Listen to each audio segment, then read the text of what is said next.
Setelah mendapatkan tempat strategis di perempatan jalan, Kasman dan istrinya, Tuti, mulai menggelar dagangan mereka.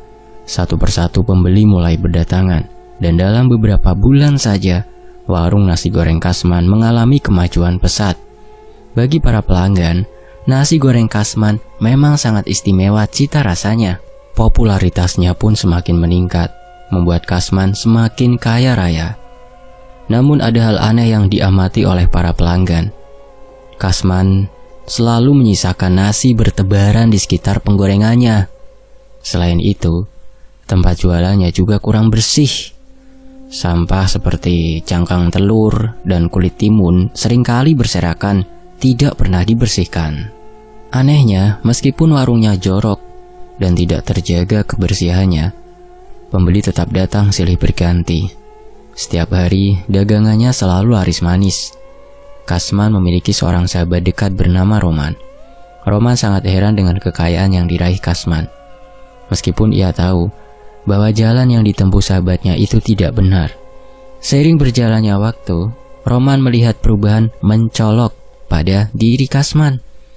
Meskipun sukses sebagai pedagang, penampilan fisik Kasman tidak pernah berubah. Saat berdagang, Kasman selalu berpakaian kumal dengan kaos oblong dan celana hitam. Roman pun bertanya-tanya, apa maksud Kasman berpakaian seperti itu? Suatu malam, ketika Kasman dan Roman tengah ngopi bersama di depan rumah, Roman pun memberanikan diri untuk bertanya, "Oh iya Man, kenapa kamu kalau dagang selalu pakai baju kumal terus sih?" Kasman menjawab dengan serius, "Aku harus berpakaian kumal, karena itu syarat dari pesugihan yang aku lakukan. Siluman yang mendiami tubuhku ini berwujud makhluk tinggi besar. Tubuhnya berbulu dan sangat bau. Lidahnya selalu menjulur, meneteskan air liur yang berbau amis. Nasi goreng yang aku tebarkan di sekitar penggorengan adalah permintaannya. Dia akan memakan remah-remah nasi goreng itu." Kasman melanjutkan ceritanya. "Nah, untuk menarik pelanggan, semua bahan jualanku harus dikentuti, dibantu oleh makhluk sesembahanku. Aroma kentut itu menyebar dan memanggil orang untuk antri membeli daganganku." Roman terkejut bukan kepalang mendengar pengakuan sahabatnya ini. Kasman berharap Roman mau mengikuti jejaknya dalam melakukan pesugihan demi hidup berkecukupan. Namun Roman tetap teguh dengan pendiriannya. Ia tahu bahwa bersekutu dengan iblis hanya akan membawa kesengsaraan di kemudian hari. "Emangnya kamu gak takut nanti Man?" tanya Roman dengan nada prihatin. "Terus terang saja, aku tidak mikirin mati. Lagi pula kalau kita kaya, semua orang pasti akan hormat kepada kita daripada hidup miskin, dihina dan diremehkan," ucap Kasman dengan tegas.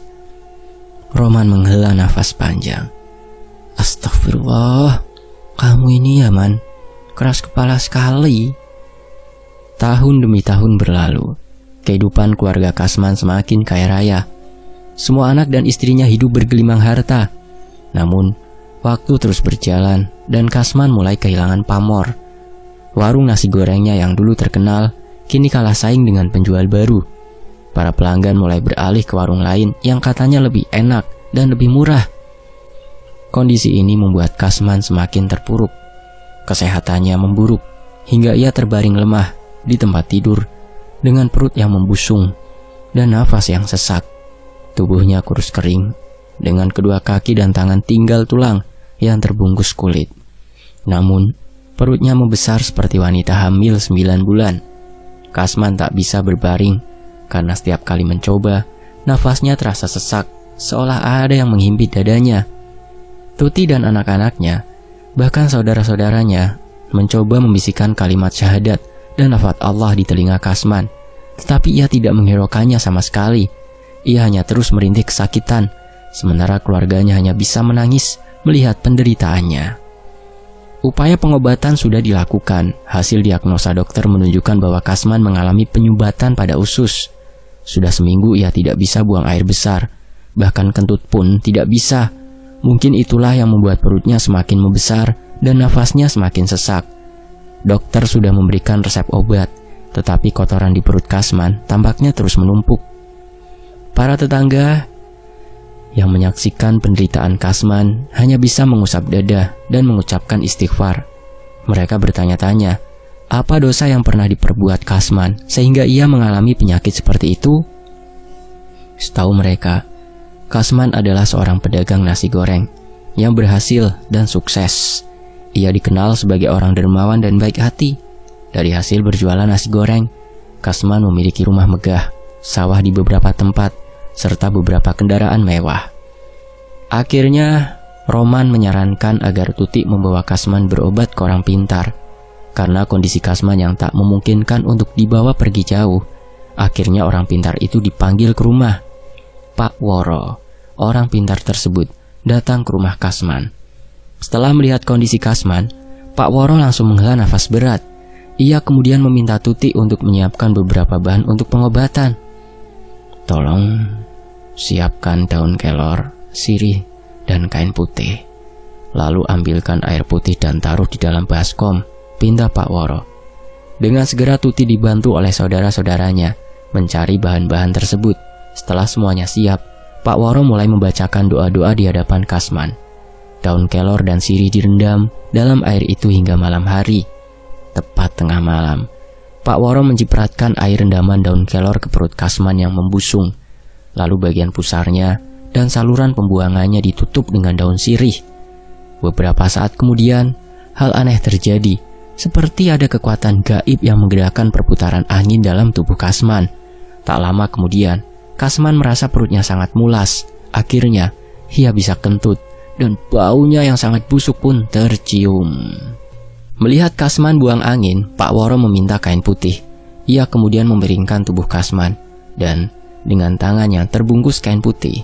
Pak Woro seperti sedang bertarung dengan kekuatan tak kasat mata.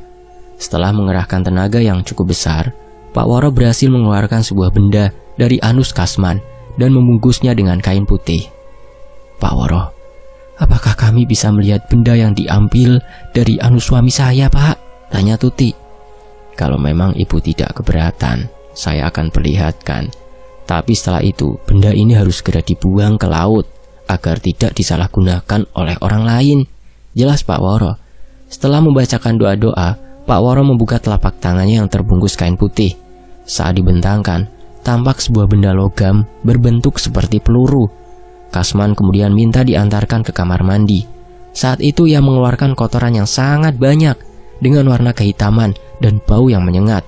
Setelah selesai buang air besar, Kasman dimandikan oleh Pak Woro dengan dibantu anak-anaknya dan Roman. Setelah itu, Kasman dibaringkan di ruang tengah dan ditunggui oleh istri, anak-anak, serta saudara-saudaranya. Roman pun berada di sana. Pak Woro berpamitan pulang karena ia hendak melarung benda yang tadi dikeluarkan. Jaraknya tidak terlalu jauh dari rumah Kasman. Pak Woro berjalan cepat menuju pantai yang terletak tak jauh dari rumah Kasman. Udara malam itu terasa dingin dan angin laut berhembus kencang, seolah menyambut kedatangan sesuatu yang tak diinginkan. Benda yang terbungkus kain putih itu terasa berat di tangannya, bukan karena bobotnya, tetapi karena energi gelap yang menyelimuti benda tersebut. Saat tiba di tepi pantai, Pak Woro berhenti sejenak untuk menarik nafas. Ia memandangi gelombang laut yang bergulung-gulung di depan matanya, lalu menutup matanya sejenak, memusatkan pikirannya pada niatnya untuk melepaskan benda itu dari dunia manusia. Setelah membaca beberapa doa pelindung, ia melangkah ke dalam air, membiarkan ombak menyentuh kakinya. Dengan hati-hati, Pak Woro membuka kain putih yang membungkus benda tersebut. Di dalamnya sebuah peluru logam yang telah berubah warna menjadi kehitaman, memancarkan aura yang sangat negatif.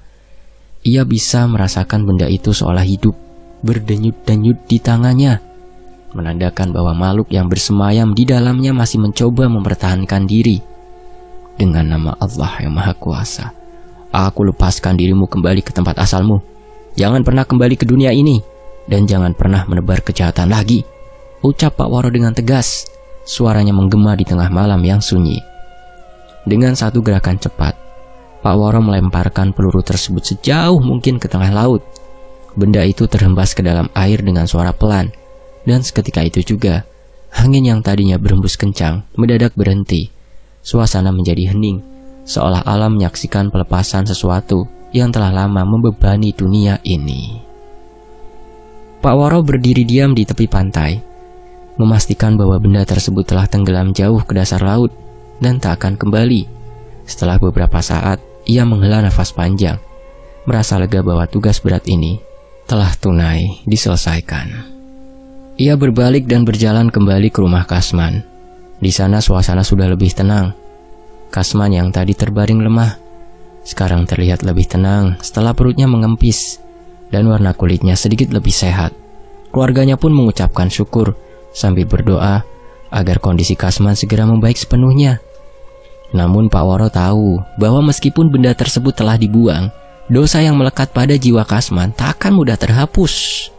Pengorbanan yang telah dilakukan Kasman selama bertahun-tahun demi harta dan kekayaan tidak hanya meninggalkan bekas fisik, tetapi juga luka spiritual yang mendalam. Pak Woro hanya bisa berharap bahwa dengan sisa hidupnya, Kasman akan memohon ampunan dan bertobat dari segala kesalahan yang telah diperbuatnya.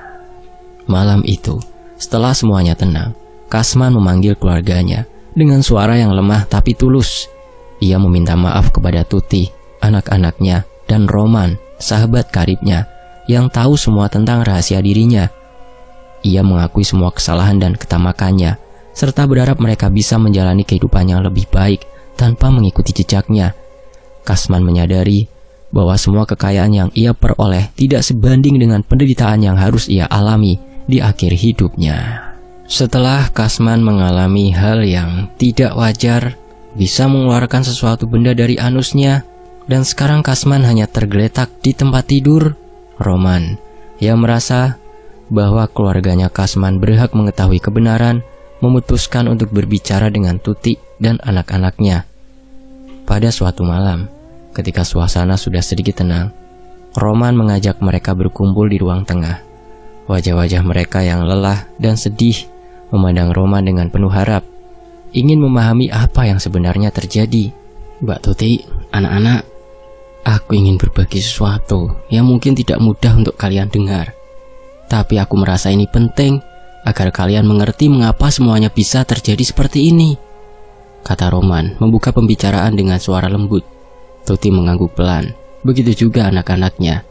Roman menarik nafas panjang sebelum mulai bercerita. Kasman, yang dikenal sebagai pria taat beribadah dan pekerja keras, pernah melakukan perjanjian gaib dengan penghuni gua keramat di Jawa Timur. Hanya Roman, sahabatnya, yang mengetahui rahasia ini. Kasman yang menikahi Tuti harus berganti-ganti pekerjaan demi menghidupi keluarganya yang miskin.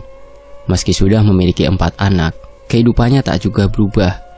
Upah yang didapatkan Kasman habis untuk memenuhi kebutuhan istri dan anak-anaknya. Seringkali mereka hanya makan nasi dengan lauk kecap dan kerupuk. Kemalangan hidup Kasman semakin menjadi ketika anak bungsunya, Adit, jatuh sakit. Awalnya Adit yang berusia 5 tahun bermain dengan teman-temannya, tetapi dia terjatuh dan kakinya terkilir. Kasman membawa Adit ke tukang pijat, berharap anaknya segera sembuh.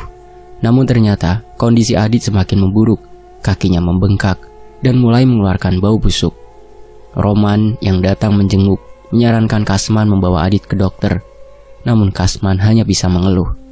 Aku ingin membawa Adit ke dokter, Man. Tapi dari mana aku punya uang? Untuk makan saja kami sering berhutang di warung dan baru bisa membayar saat gajian. Karena kasihan, Roma dan istrinya membawa Adit ke dokter. Hasil diagnosis dokter sangat mengejutkan. Kaki Adit harus diamputasi karena infeksi sudah menjalar. Kasman dan Tuti syok mendengar hal ini.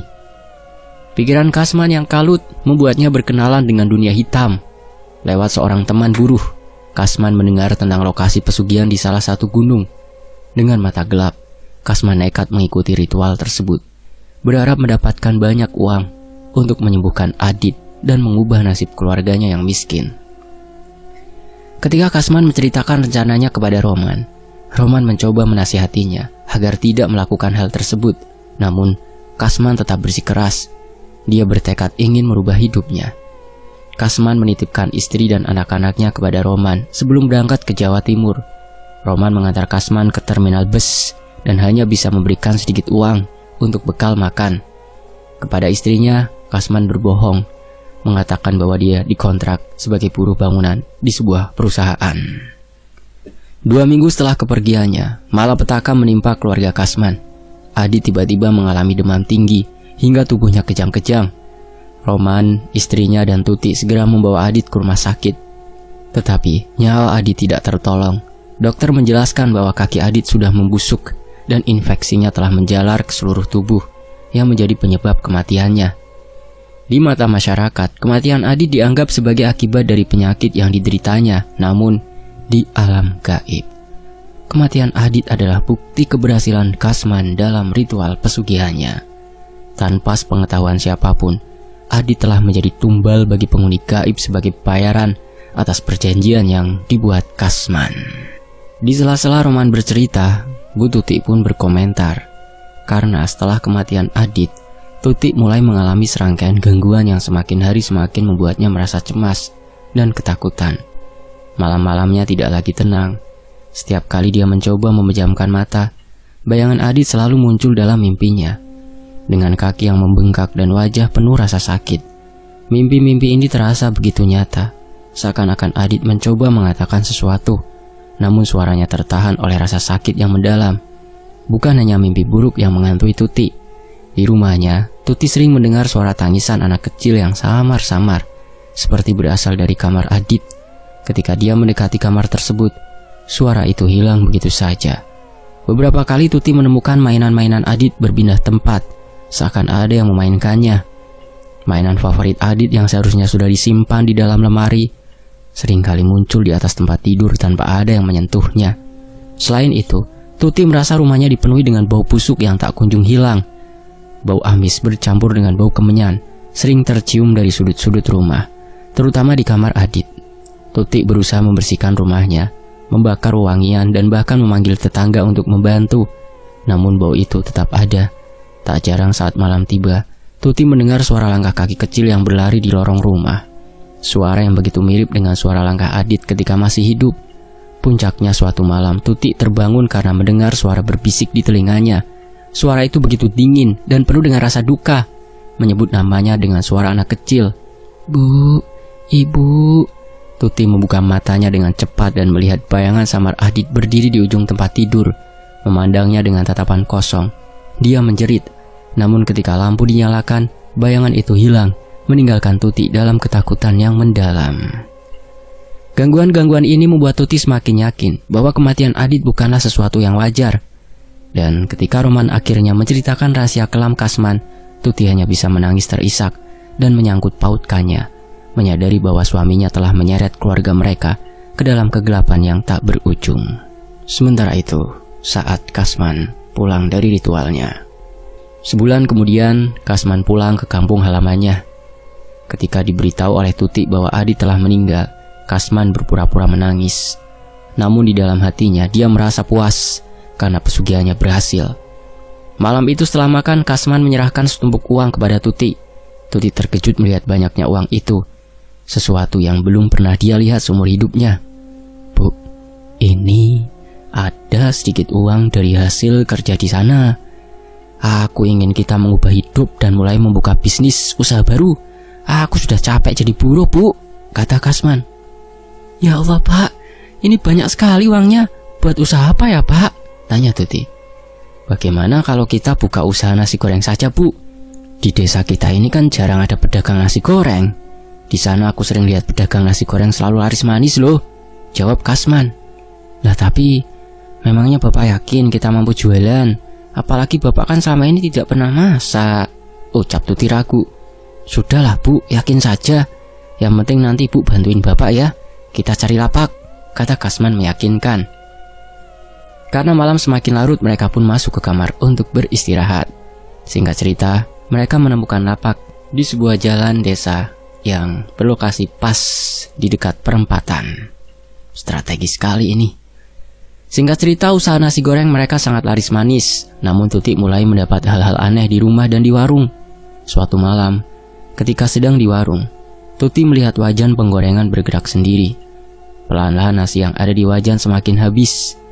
Tuti mengucek matanya, tak percaya dengan apa yang dilihatnya. Sesaat kemudian Kasman datang dan melihat istrinya menatap ke arah wajan. "Kamu lagi ngapain, Bu?" tanya Kasman. "Pak, itu kok wajahnya gerak sendiri, terus nasinya habis," ucap Tuti bingung. Ibu ini mana ada. "Ibu pasti kecapean, sudah duduk saja dulu," jawab Kasman. Tuti pun menurut dan duduk sambil minum teh hangat. Memang sejak sore warung mereka ramai oleh pelanggan, dan Tuti tak henti melayani. Namun di rumah, dia sering mendapati bau busuk amis dan bau kemenyan, serta mendengar suara-suara aneh di tengah malam. Suasana menjadi hening saat Roman menghentikan ceritanya dan Bu Tuti pun menghentikan pengalaman-pengalaman mistisnya. Tuti yang mencoba mengumpulkan keberanian berkata pelan, "Aku berharap dia bisa bertobat sepenuhnya sebelum ajal menjemputnya. Tapi sekarang, yang terpenting adalah kita tidak mengikuti jejaknya. Kita harus hidup dengan cara yang benar, meskipun harus mulai dari nol lagi." Roman mengangguk setuju. "Benar, Bu. Kita harus mengandalkan usaha dan doa, bukan cara-cara yang menyimpang. Jangan biarkan godaan untuk jalan pintas membawa kita pada jalan yang salah." Malam itu meski masih diliputi kepedihan, kesedihan, Tuti dan anak-anaknya merasa lega karena akhirnya mengetahui keberanian di balik kesuksesan yang pernah mereka nikmati. Mereka juga bertekad untuk melanjutkan hidup tanpa bergantung pada cara-cara yang tidak halal. Percaya bahwa rezeki yang datang dari usaha yang benar akan membawa berkah yang lebih besar. Roman meninggalkan rumah Kasman dengan perasaan lega, berharap bahwa apa yang telah ia sampaikan dapat membantu keluarga sahabatnya untuk bangkit dari keterpurukan dan menjalani hidup yang lebih baik ke depannya.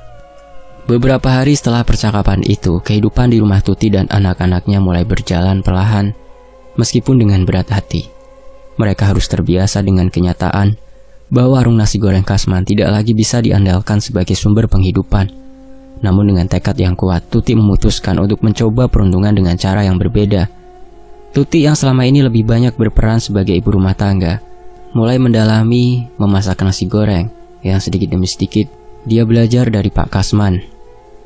Dengan bantuan anak-anaknya juga, mereka memutuskan untuk tetap menjalankan warung nasi goreng tersebut. Tetapi kali ini tanpa ada embel-embel pesugihan. Mereka mengubah konsep warung menjadi lebih bersih dan rapi, serta memperkenalkan berbagai menu baru yang lebih sehat dan inovatif. Hari-hari pertama membuka kembali warung tersebut tidaklah mudah. Tanpa bantuan kekuatan gaib, pelanggan tidak lagi berbondong-bondong datang seperti dulu. Tapi Tuti dan anak-anaknya tidak menyerah. Mereka terus berusaha memberikan yang terbaik kepada setiap pelanggan yang datang, dengan harapan kejujuran dan kerja keras mereka akan berbuah manis. Roman yang setia mendampingi keluarga Kasman sering berkunjung ke warung untuk memberikan dukungan. Ia kagum melihat semangat Tuti dan anak-anaknya yang tetap gigih meskipun harus mulai dari awal lagi. "Kalian melakukan hal yang benar," katanya suatu hari. "Apa yang kalian lakukan sekarang, meskipun berat, akan membawa berkah di kemudian hari." Namun di balik keteguhan hati dan semangat mereka, masih ada rasa takut dan trauma yang tersisa, terutama pada malam hari. Tuti sering terbangun di tengah malam, teringat pada suaminya dan ritual mengerikan yang telah ia lakukan. Terkadang ia merasa ada kehadiran yang tidak terlihat di rumah mereka, seolah-olah makhluk yang dulu bersama Kasman masih mengintai dari balik kegelapan. Pada suatu malam, ketika Tuti sedang memeriksa dapur sebelum tidur, ia mendengar suara gemerisik di sudut ruangan. Tuti terdiam, merasa jantungnya berdebar kencang. Perlahan ia menyalakan lampu, dan yang dilihatnya hanya tikus yang sedang mencari sisa makanan. Namun, kejadian itu mengingatkannya pada cerita-cerita yang Kasman pernah bagikan tentang makhluk gaib yang dulu menemaninya. Keesokan harinya, Tuti memutuskan untuk meminta bantuan Roman sekali lagi. "Roman, aku merasa ada yang aneh di rumah ini. Meskipun Kasman sudah seperti itu, aku merasa seperti ada yang masih mengintai kami." Roman yang paham dengan kekhawatiran Tuti menyarankan agar mereka memanggil seorang ustadz untuk membersihkan rumah dari sisa-sisa energi negatif yang mungkin masih tertinggal, juga untuk menetralisir energi negatif yang ada pada tubuh Kasman. Kita tidak bisa membiarkan ketakutan itu menguasai kita. Kita harus menghadapinya dengan doa dan keimanan. Dengan bantuan Roman, Tuti mengundang seorang ustadz untuk datang ke rumah mereka. Ustadz tersebut melakukan doa bersama dan ruqyah untuk membersihkan rumah dari segala sesuatu yang tidak terlihat namun berpotensi mengganggu. Setelah ritual tersebut, suasana di rumah menjadi lebih tenang. Tuti merasa lebih damai, dan anak-anaknya mulai tidur nyenyak tanpa mimpi buruk. Namun, keadaan tak setenang itu. Kasman ternyata menghembuskan akhir di sela-sela Ustadz melakukan ruqyah. Dan setelah meninggalnya Kasman, warung nasi gorengnya yang sempat Bu Tuti dan anak-anaknya jalankan tak bisa sama sekali laku. Mungkin karena efek dari pesugihan tersebut ya. Anak istrinya yang jadi korban. Disedot tuh rezeki yang akan datang.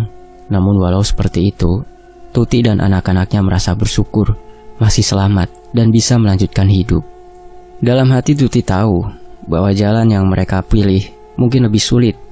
Tetapi atas dasar nasihat dari Ustadz, Tuti dan anak-anaknya lebih baik mengosongkan rumah ini. Akhirnya Tuti dan anak-anaknya pulang ke rumah orang tuanya. Di sana Tuti berusaha kembali membuka usaha baru supaya bisa menghidupi anak-anaknya dan tentunya ketenangan yang ia dapat. Setidaknya ia bisa tidur dengan tenang tanpa harus memikirkan beban dosa yang besar saat di rumah hasil pesugihan itu. Ia bertekad untuk mendidik anak-anaknya dengan akidah yang benar, kerja keras agar mereka tidak terjerumus ke dalam godaan seperti yang pernah dialami Kasman, bapaknya. Roman yang terus mendukung keluarga ini merasa lega melihat perubahan yang terjadi. Ia tahu bahwa Kasman meskipun telah membuat kesalahan besar, pada akhirnya berusaha menebusnya dengan cara yang ia bisa. Dan sekarang keluarga yang ditinggalkan Kasman berusaha untuk menjalani hidup yang lebih baik, meskipun penuh dengan tantangan. Hidup mereka mungkin tidak akan pernah sama lagi, tetapi dengan setiap langkah kecil yang mereka ambil, Tuti dan anak-anaknya tahu bahwa mereka sedang berjalan menuju masa depan yang lebih terang, bebas dari bayang-bayang pesugihan yang pernah menghantui mereka. Selesai. Demikianlah sebuah kisah. Mungkin bisa menjadi hikmah untuk kita ya. Dan ambil sajalah untuk hiburan. Tony FS pamit. Mohon maaf kalau ada salah kata.